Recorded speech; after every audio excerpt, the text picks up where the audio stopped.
Magandang araw po, Sir Van. Live nga po pala, isa sa mga listeners nyo. Nandito lang po ako ngayong araw at napadpad sa email nyo para magbahagi ng ilang mga nakakatakot na personal kong karanasan. 2 taon pa rin lang ang nakakaraan. Ito po ay tungkol sa isang bag na nabili ko sa isang lugar na alam kong kilala na rin ng karamihan. Ang Japan Surplus.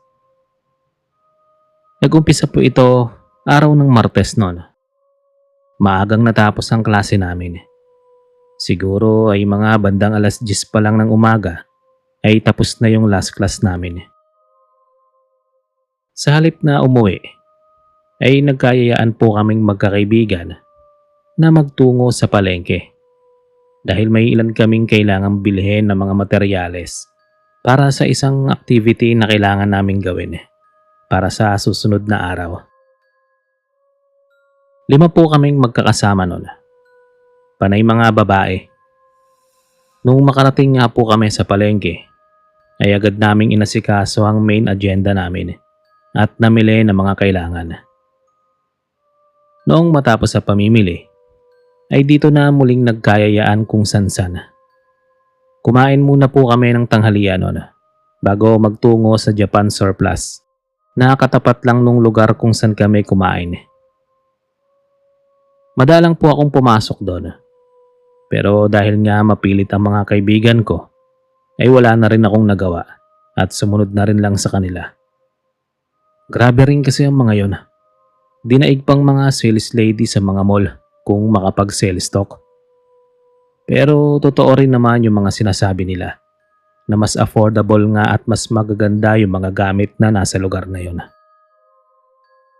Sa madaling sabi, ay pumasok nga po kami doon sa store. Sobrang dami pong mga deliver ng araw na yon. Meron pang ilang mga furniture sa ikalawang palapag ng gusali. Sa sobrang dami pong magagandang mga damit, sapatos, at kung ano-ano pa, nawili din ako sa pag-iikot noon.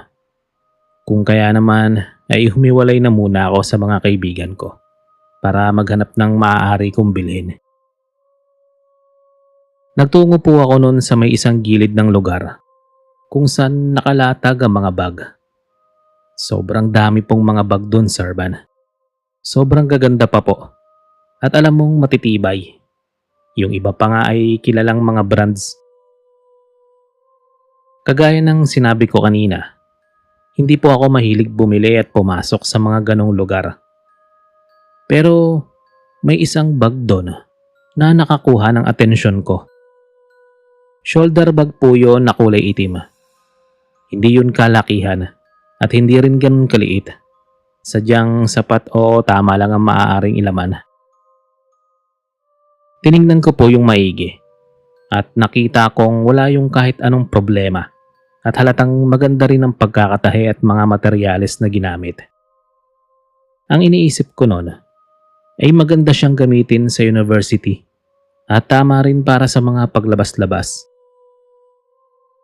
Habang tinitignan ko po yung labas at loob ng bag, ay hindi ko maipaliwanag. Pero parang may presensya akong nararamdaman sa paligid. Opo nga at maraming mga taong namimili. Pero kakaiba yung nararamdaman ko ng mga oras na yon. Habang pinag-iisipan ko ng mabuti kung bibilihin yung bag na hawak, ay bigla na lang sumulpot ang isa kong kaibigan habang may daladalang mga damit na napili niya. Agad po siyang tumabi nun sa akin at nangingiting tiningnan yung shoulder bag. At sinabi sa akin, "Yan bang napili mo? Maganda ha? Kuhanin mo na. Baka may makauna pa oh." Kinumbinsin niya pa po ako noon bago siya tuluyang tumalikod para muling ikutin ang lugar. Tuluyan na rin po akong sumang-ayon sa kanya pagkatapos ng ilang minuto. Kaya naman ay kinuha ko na yung bag at kapag kon ay binayaran na po yun. Noon pong makauwi sa bahay, ay agad ko yung nilabhan para magamit na sa susunod na mga araw. Noon pong ginagamit ko na yon, ay talagang nagustuhan ko siya. dahil bumabagay sa kahit anong mga suot ko. Talagang may isang bagay lang din po akong ipinagtataka kapag ginagamit ko yung bag. Palagi ko po kasing nararamdaman yung pamilyar na pakiramdam o yung presensya na siya ring naramdaman ko nung araw na binili ko yung bag dun sa mismong tindahan. Ang isa pa po ay parang medyo mabigat palagi ang katawan ko kapag gamit yon. Marami rin akong nararamdaman pero hindi ko na lang masyadong pinagtuunan ng pansin ng mga yon at ipinagpatuloy na rin gamitin yung bag. Hanggang sa isang araw ay nag-umpisa na nga itong mga karanasan ko sa kababalaghan. Simulan natin dito. Nagising ako noon isang umaga ng late na sa klase. Alas 7 po ang first class namin noon. Pero pasado alas 6 na rin ako nagising. Agad po akong nag-intindi noon at sobrang bilis ko ring inayos ang mga gamit ko. Noon pong maayos ko na ang lahat, ay sinakbit ko na yung shoulder bag. Aalis na sana ako. Nung maalalang hindi pa man lang pala ako nakakapagpulbo o lipstick man lang. Kaya naman habang sakbit ang bag, ay naglalagay ako ng kung ano-anong mga kolorete sa mukha. Habang ginagawa ko po yun, ay nakatagilid ako sa may body mirror na nandoon sa kwarto ko, sa may paanan ng kama. Habang hindi na po ako maganda o gaga, ay naramdaman ko na agad na sobrang bigat ng kanang balikat ko. Yung balikat kung saan nakasakbit yung bag. Saglit po akong napalinga nun sa may body mirror. Para sana saglit na tignan ng sarili ko bago lumabas. Ang nangyari ay tumingin ako at agad ding tumingin sa direksyon ng pinto para sana umalis na. Pero napatigil po ako noon. Nang mapansin doon sa salamin na para pong may babae akong nakitang katabi ko. Kung hindi ako nagkakamali, ang postura niya ay nakatuon ng isang kamay sa may shoulder bag ko. Basta po ay mahirap-hirap ding ipaliwanag. Dahil nga sumulyap lang naman ako doon sa salamin nang makita yon, ay hindi ko mapagtanto kung totoo nga ba yon o dahil inaantok pa ako at nagmamadali. Kaya naman ay pinaglalaroan na rin ako ng paningin. Muli po akong tumingin nun sa salamin para tignan ng sarili ko. Para na rin masigurado kung totoo nga ba yung nakita ko. Para pong nakahinga ako nun ng maluwag nang makitang normal at mag-isa lang ako dun sa salamin. Malalim po akong huminga nun at naglakad na patungo sa may pintuan para dumiretso na sa school. Sobrang daming naganap ng araw na yon. Kaya naman ay hindi na rin ako nagkaroon pa ng oras para ibahagi sa mga kaibigan ko yung nangyari. At saka hindi pa rin naman kasi ako sigurado doon. Kaya ayoko rin munang may makaalam. Dumaan po ang mga araw. Hanggang sa muli na naman po akong may naranasan. Ito naman ay normal na Webes lang ng umaga. May 2 klase lang akong kailangang pasukan at uuwi na rin kaagad. Ang umpisa ng klase ay alas 8 at ang tapos ay mga bandang 1:00 ng hapon. Dahil nga 2 klase lang naman, ay wala pong masyadong lamang pampabigat yung bag ko.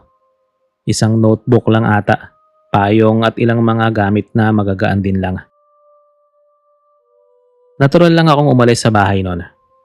Pero nang makarating ako sa university, ay bahagya ng napapakunot ang noo ko. Nung maramdaman na para po bang sobrang bigat ng bag na daladala ko. Tipong hindi naman yun puno at ganun karami ang laman. Pero sobrang sumasakit ang kanan kong balikat. Noon nga pong makapasok na ako sa silid namin at nang maipatong na yung shoulder bag sa upuan, ay bahagya ko pang hinihilot ang kanan kong balikat para lang hindi yun masyadong kumirot. Lumipas ang mga oras. Hanggang sa mag-uwian na nga po kami. Naglalakad ako nun pa uwi. Nung maramdaman ko na namang sobrang bigat ng kanan kong balikat. Na para bang may mga bato yung bag na daladala ko. Hindi ko po maintindihan kung bakit ganun.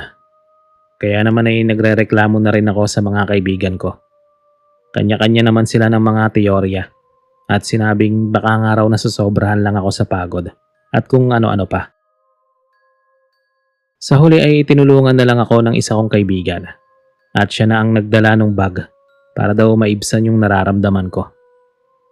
Kaso yun nga, makalipas lang ang ilang minuto ay nagreklamo na rin siya.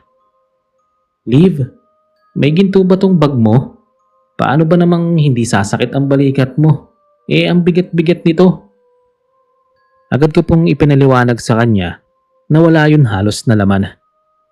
Binuksan ko pa nga yun para makita niya. Kaya parehas din kaming napaisip kung bakit ganun na lang yun kabigat. Sa huli ay wala na rin kaming maisip pang rason. Kaya binuhat pa rin niya yun hanggang sa makarating kami sa bahay. Nung makauwi ay agad lang po akong dumiretso sa kwarto ko at sumalampak sa higaan. Dala na rin siguro ng pagod at pananakit ng balikat ay umayos lang po ako ng higa at agad na ring nakatulog. Hindi ko na malaman kung ilang oras ang nakalipas noon nang may mapanaginipan po ako. Doon po sa panaginip ko ay medyo madilim, pero doon din lang sa kwarto ko. Para po yung totoo dahil ang senaryo ay nakahiga ako sa kama habang naka-uniform pa. Parang ganun ang itsura ko nung makatulog. Medyo nakatagilid po ako noon ng higa. Nung mapansin kong parang may nakatayo sa gilid ng kama ko at nakatingin sa akin. Hindi ko po maigalaw ng maayos noon ang katawan ko. Para pong namamanhid ang katawan ko. Pero nakaya kong magtaas ng tingin. At ganun na lang ang gulat ko nung makakita ng babaeng Hapon sa harapan ko. Nakasuot siya ng kulay pink na dress. May kahabaan ng itim na buhok. Maputi at malalaman mo talaga agad na may lahing Hapon dahil sa itsura niya. Iisipin ko na sanang normal na panaginip lang yon. Pero ang nakakatakot po kasi ay wala pong mga mata yung babae at nakangiti siya ng sobrang laki sa akin. Naagaw din ang atensyon ko noon ang shoulder bag kong binili sa Japan Surplus. Nayakap-yakap niya. Yung itsura ng pagkakakapit niya doon ay parang mahal na mahal po niya yon. Natatakot na ako kaya naman ay ipinikit ko ang mga mata at pilit na kumawala sa panaginip na yon. Matagal ko ring pinilit ang sariling magising hanggang sa maramdaman ko ngang hindi na ako nananaginip. Agad po akong bumangon noon habang naliligo sa pawis. Agad akong tumingin sa may gilid ng kama ko. Doon sa bahagi kung saan ko nakita yung babae doon sa panaginip ko. Pero wala naman po yun sa pwestong yun. Kaya napahilamos na lang ako sa muka. Ang sumunod ko po nung tiningnan ay ang bag ko na nakatulugan ko ng katabi sa kama. Ilang minuto rin akong tumitig doon bago malakas na sinampal-sampal ang sarili habang pilit na sinasabing, "Relax, Liv. Panaginip lang yun. Pagod ka lang." Pinakalma ko po muna ang sarili ko noon bago ako tuluyang pumasok sa banyo at nagpalit. Nung makaligo ako ay doon lang ako tuluyang kumalma at pumasok sa isipan na panaginip nga lang ang lahat at hindi totoo ang mga yon. Bale nung sumunod na araw po ay wala kaming pasok kaya tambay lang sana ako sa bahay. Kaso ay nagkaroon po kami ng hindi inaasahang bisita. Dumating po si Nana, ang lola ko po sa side ni Mama. May kasama siyang isang kaibigan nun na manghihilot at may tindahan din kung saan ay meron mga Lucky Charms at ilang mga kakaibang gamit na nagagaling pa sa iba't ibang mga bansa.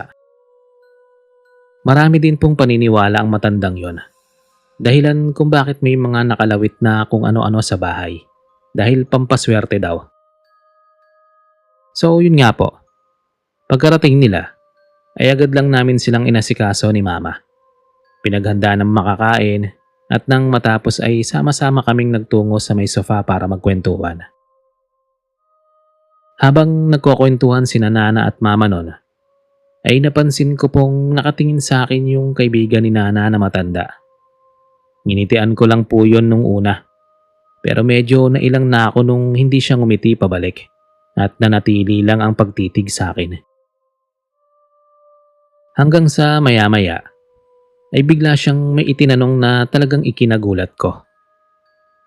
May nabili ka bang itim na bag nitong mga nakaraang linggo na ginagamit mo ngayon, Neng? Agad po akong nagtaka nun. Dahil paano niya nalaman yung tungkol sa bag? Bagaman kahit nagtataka, ay tumangulang po ako at ikinuwento ko na nga kung paano yun nakuha. Pero ganun na lang po ang kilabot ko. Nung sabihan niya ako ng sunugin mo na yung bag dahil kasama pa nun ang kaluluwa ng dating may-ari. Doon na nga po ipiniliwanag sa akin ng matanda na yung kaluluwa raw na sumusunod ang may dahilan kung bakit sumasakit ang balikat at katawan ko kapag ginagamit yon. Siya ring dahilan kung bakit na naginip ako ng masama nung nakaraang araw. Napatingin na rin nga po sa amin noon sina Nana at Mama dahil mukhang naguguluhan din sila sa usapan namin. Ang sabi pa po nung matanda ay mas mabuting sunugin na nga lang yon sa halip na ipamigay. Kung mananatili naman daw na matigas ang ulo ko at mas gugustuhin gamitin yon, ay baka raw po mas malala pa ang mga sumunod na mangyari at madamay pa ang pamilya ko. Doon na nga po ako tuluyang natakot, Sir Van. Kaya naman sa tulong ng matandang kaibigan ni Nana, agad kong kinuha yung bag sa kwarto. Inalis ang mga gamit ko doon at nagpatulong sa kanyang sunugin yun sa likod bahay. Pero bago po namin yung tuluyang sunugin, ay may iniusal na dasal yung matanda. Para daw dun sa kaluluwa na kasama nung gamit at bilang respeto na rin doon. Noon pong tuluyang mawala yung bag, ay parang muli nang gumaan yung pakiramdam ko. Hindi ko na nakita pa yung babaeng Hapon. At ang muli ko nang ginamit na bag ay yung luma ko. Mas komportable at hindi pa masakit sa balikat.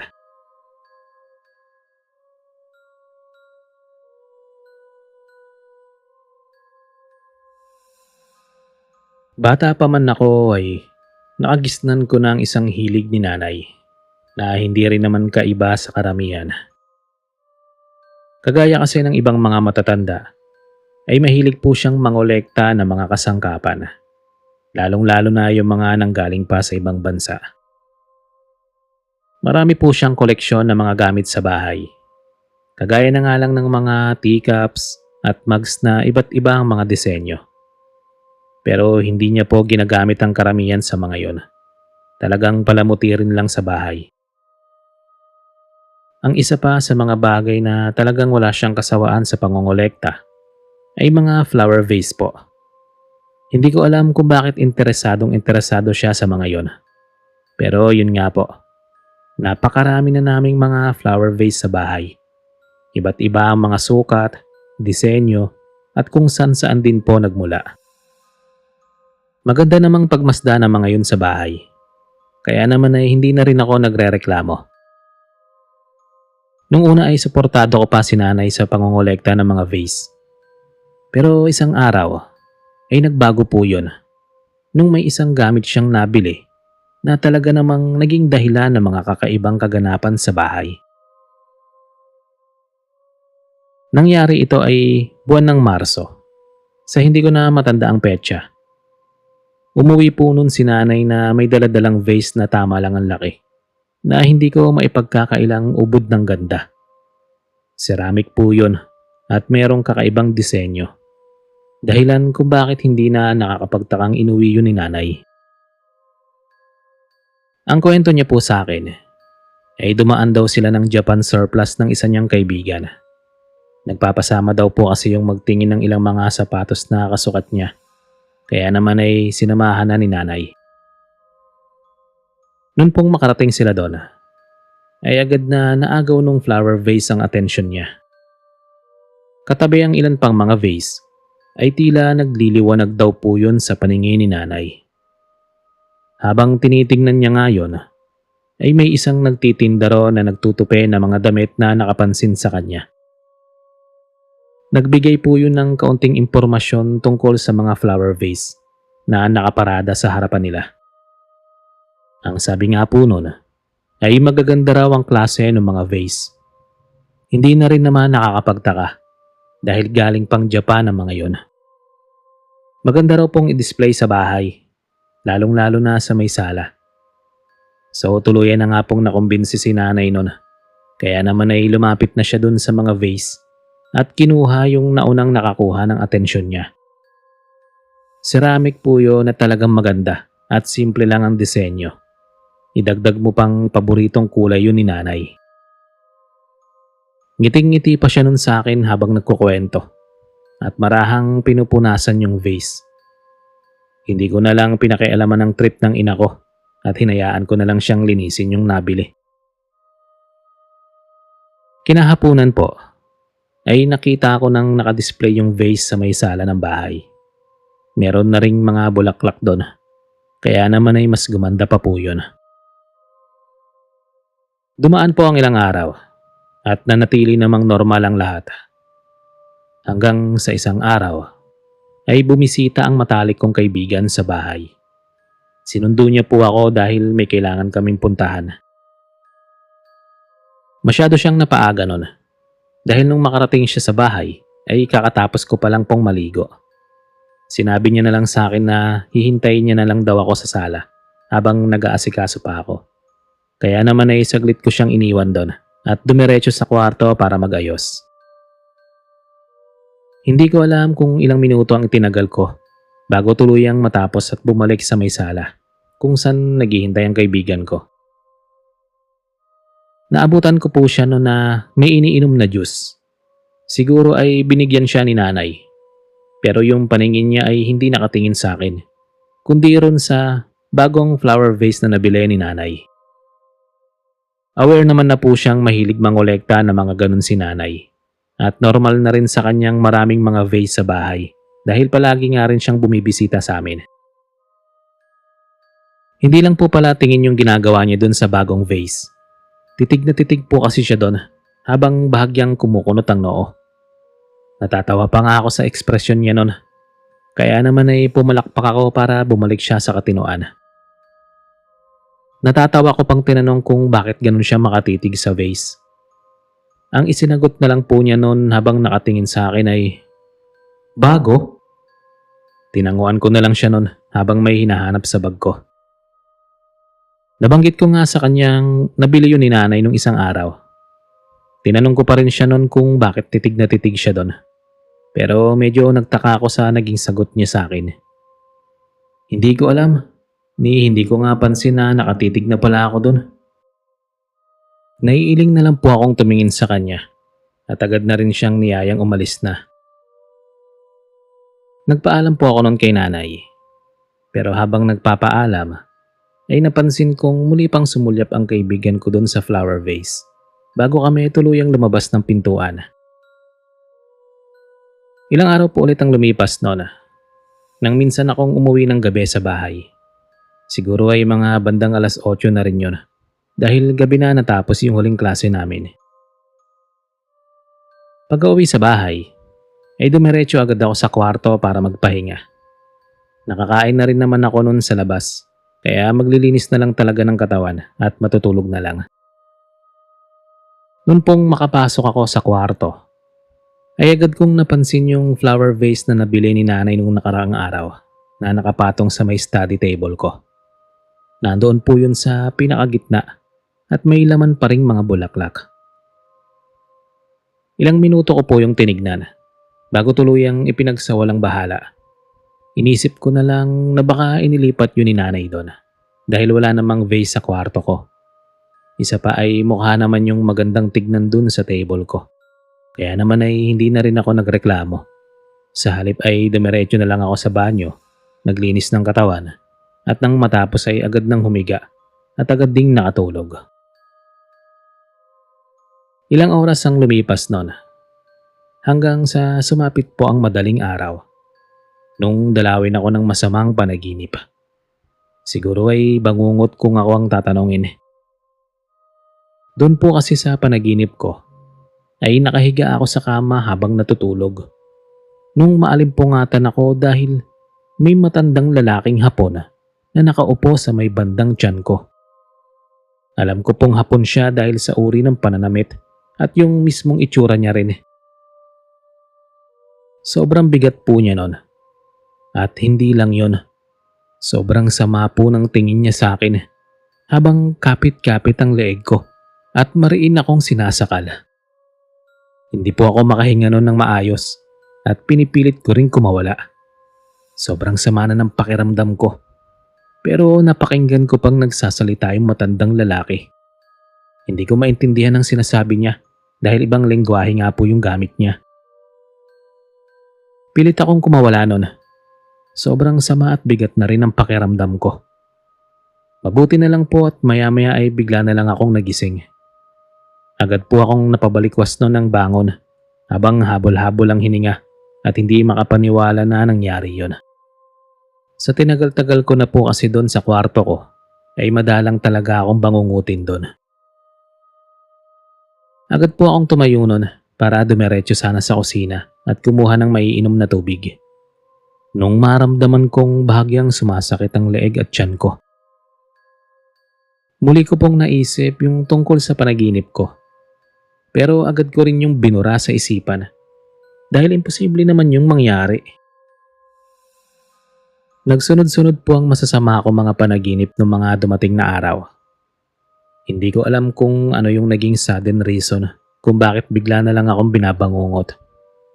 Nasabi ko ngayon kay nanay at sinabi niyang baka raw nasasobrahan na ako sa pagod sa pag-aaral. Yun din ang pinaniwalaan ko. Hanggang sa isang gabi ay nagising na naman po ako mula sa isang bangungot. Nung magising ako ay agad na tumama ang paningin ko dun sa flower vase na nasa may study table ko. Iba po ang pakiramdam ko sa bagay na yon nung gabi rin yun. At parang may kung anong bumulong sa isipan ko. Kaya't napagtanto kong noon ngang ilipat ni nanay sa kwarto ang vase na yon, ay saka lang nag-umpisa yung mga bangungot ko. Nakakatawa mang isipin ang rasong yun pero bumangon pa rin ako at binuhat yun para ibalik sa may sala. Mas mabuti sigurong doon na lang muna siya. Habang bitbit ko po yun palabas, ay nakasalubong ko si nanay na may daladalang isang basong tubig. Nung makita ang flower vase na kapit ko, ay nagtanong po siya kung saan ko raw yung dadalhin. Sinabi ko nga po sa kanyang ibabalik ko na muna sa sala. Dahil buhat nga nang dalhin niya yun sa kwarto ko, ay binabangungot ako. Though hindi ako sigurado kung related nga po yun doon. Napakunot ang noo ni nanay noon at sinabi sa akin hindi raw po siya ang nagdala nun sa kwarto ko. Doon na nga po ako tuluyang napatigil at muling napatingin dun sa vase. Puno ng katanungan kung paano yun napunta sa kwarto ko nang walang gumagalaw. Hanggang sa isang araw ay nasagot din po ang mga katanungan ko. Huwebes ata yun ng umaga noong bumisita ang isang kaibigan ni nanay sa bahay. Spiritual teller po yun na nagtatrabaho sa Maynila. Minsan din lang kung umuwi, kaya naman kapag nagkakaroon ng oras ay agad siyang bumibisita sa bahay. Pagkarating po niya ay agad siyang pinapasok ni nanay at agad siyang dumiretso sa may sala. Habang si nanay naman ay dumiretso sa kusina para maghanda ng merienda. Kasama po ako ng kaibigan niyang naiwan nun sa sala. Hindi ko po siya masyadong kinakausap nun at giningitian lang. Nang maya-maya ay natuon ang paningin niya dun sa vase na nasa may center table. Napansin kong ilang minuto niya yung tinitigan bago tuluyang magtanong sa akin. Saan galing yung vase na yan? Ang tinutukoy niya ay yung vase na bago. Agad ko nga po siyang sinagot at sinabing nabili yun ni nanay sa Japan surplus. Nakakapagtaka pong tinitigan niya yun ng maigi habang medyo nakakunot ang noo. Makalipas pang ilang minuto ay bumalik na po si nanay habang daladala yung merienda. Umupo sa tabi ko sa tapat ng kaibigan niya. Hindi pa man tuluyang nakapagsalita muli si nanay ay agad na siyang inunahan ng kaibigan niya. Mar, itapon mo yan. Sabay turo dun sa vase na nasa mesa. Siyempre ay nagtaka po kami noon, Sir Van. Pero agad din siyang nagpaliwanag. Pagpasok pa lang daw niya sa bahay, ay ramdam na niya yung masamang enerhiya na nanggagaling sa bagay na yon. Noon pong tignan niya yon ng maayos, ay doon niya lang napagtanto na Hindi yun ordinaryong vase, kundi Japanese urn. Yun pong ceramic na hugis vase din, pero pinaglalagyan ng mga cremated ashes o abo ng mga taong namatay na.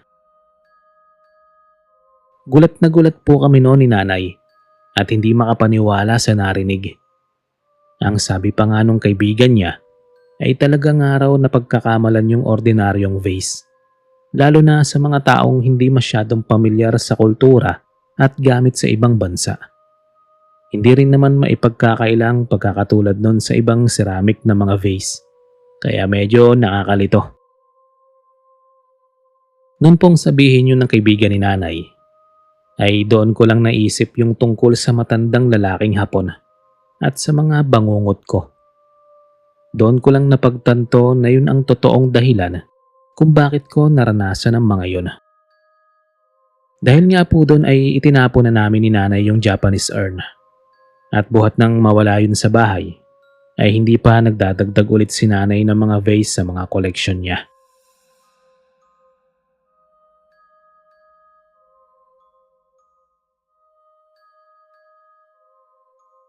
Ang sabi ni Lola ay wag raw akong basta-basta bibili ng mga gamit na naging pagmamay-ari na ng ibang tao.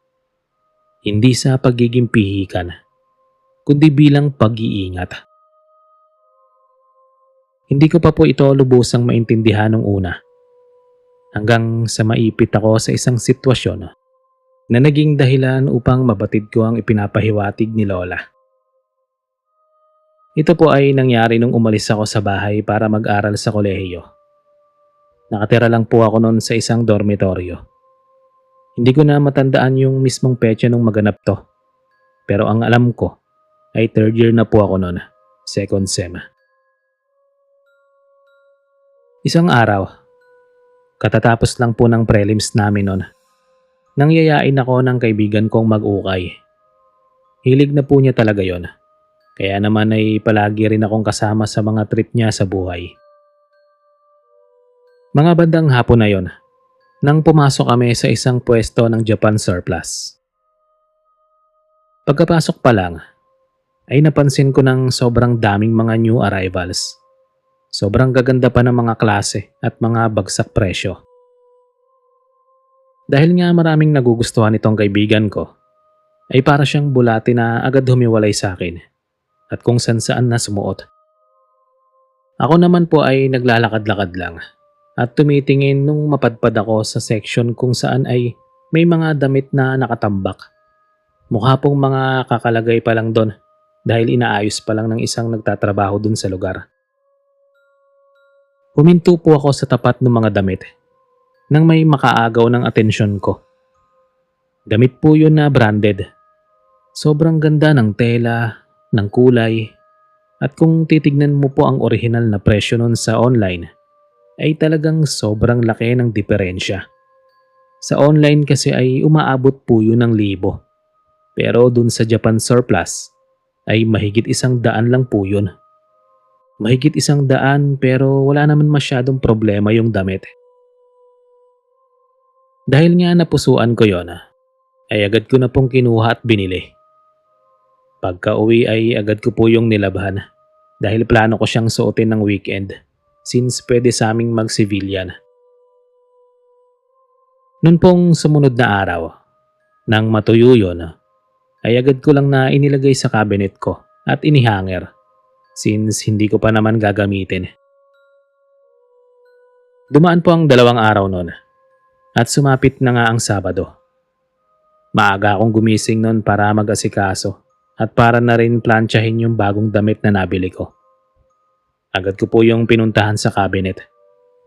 Pero laking gulat ko po nung makitang basang-basa po yun habang nakasabit sa hanger.